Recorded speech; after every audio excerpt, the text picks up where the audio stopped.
Waronoi is a real-time wargame that can be played in single player or multiplayer. You can pick out of a variety of different scenarios that are progressively harder, or you can choose your own custom image.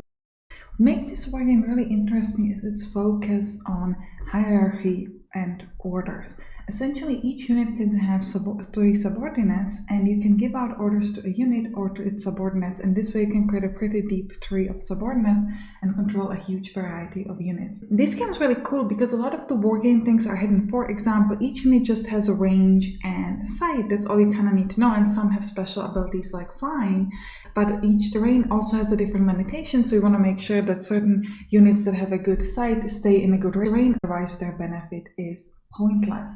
You will also be able to pick out generals in the beginning, which will determine what kind of units you can have, and they also give you some special abilities like supply drops or airstrikes.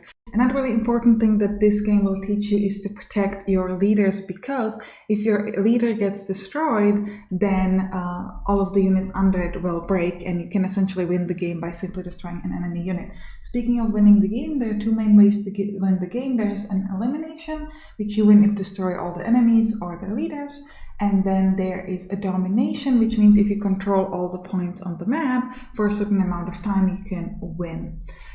Each of these points in the map will give you money, which will allow you to buy additional units. And aside from the ordering, which is really cool in this game, what I found really exciting is that I feel like this could be a good game for wargame beginners, because a lot of the times if you open a wargame, you're going to be met with like extremely complicated UI, or you have to like read dozens and dozens of manuals for a variety of games in order to learn how to play it.